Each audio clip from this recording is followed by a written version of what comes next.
2024 was a very busy year for our young foundation, highlighted by our signature event, the commemoration of the 80th anniversary of the D-Day in Normandy, France. We also want to recognize the Boeing Company as our presenting sponsor. Boeing, along with other corporate partners and major donors, made it possible for ABMF to host the VVIP tent and provide water, ponchos, and energy bars to the 12,000 guests. Thanks to the ABMF team, it was incredibly well done, and a fitting tribute to the 11,000 men and women buried and memorialized there, as well as the 156,000 who landed on that auspicious date.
The mission of the ABMF is to amplify the important work of the ABMC as guardian of the nearly 234,000 American service members who are buried or memorialized at ABMC hallowed sites. This year, ABMF corporate partners and donors supported Memorial Day, Veterans Day, and other significant anniversaries at 18 of the 26 cemeteries and 31 monuments under the care of ABMC.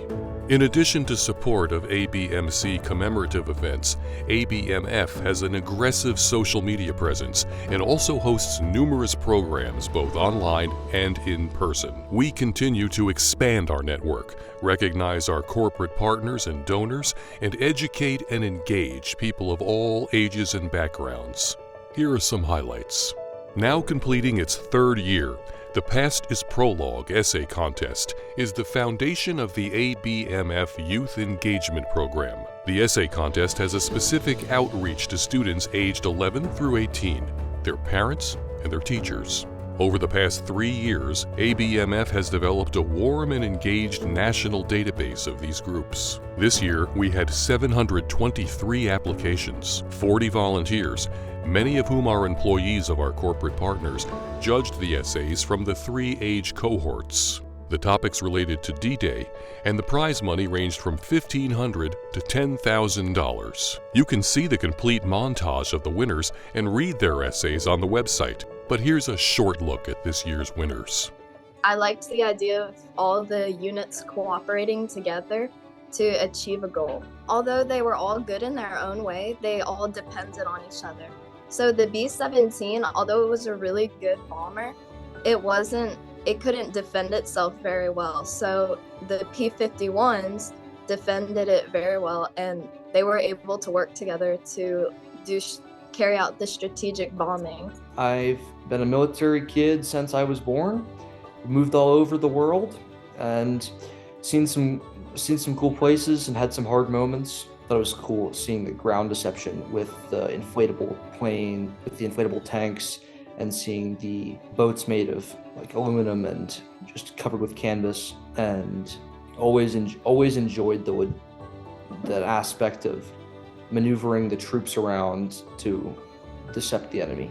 If that hadn't happened and they decided it was too big of a role and a plan to carry out, then my life today in this world would be very, very different from what it is today. So without Operation Bodyguard, we might not have freedom of speech and many basic human rights that many people enjoy today. And I'm very grateful for everything the Allies did that day to resist what could have been. They stood up for freedom, and we can't forget about that, because we wouldn't be free without them. They laid down their lives at incredible self-sacrifice, that we should be free, that we can enjoy our freedom. We can't just forget that they sacrificed themselves like that for us. Of course, none of this is possible without the generous contributions of our corporate partners, major donors, and online donors. ABMF is a 501c3 nonprofit organization and receives no government funding. Our approach is to curate an individual package of amenities that meets the needs of each partner, especially in terms of recognition and visibility within their communities. A few examples. J.P. Morgan Chase hosted a luncheon and seminar on honoring the service and sacrifice of America's veterans. Speakers included senior leaders from JPMC and ABMC, as well as International Council members Steve Townsend and Dave Furness, and ABMF board member and former Secretary of Veterans Affairs, Jim Nicholson. The event drew 60 attendees, many from our recent pool of prospective ABMF corporate partners.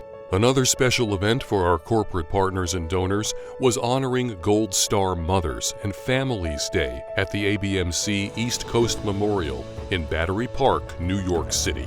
In my case, it was my brother Philip, who served in the Air Force.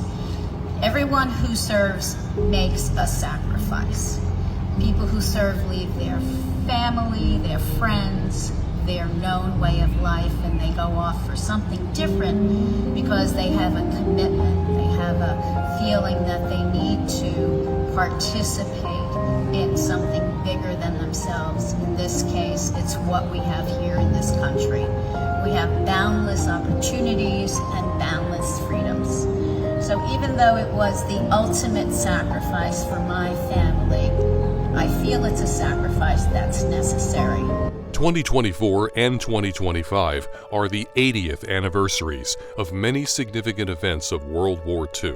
Rounding out this year will be the commemoration of the Battle of the Bulge in Bastogne, Belgium. ABMF will host a small private event there and will partner with ABMC for the ceremony and reception at the memorial. Coming up in February, we'll be part of the very special event remembering the liberation of Manila. In 2025, ABMF will focus on World War II in the Pacific Theater.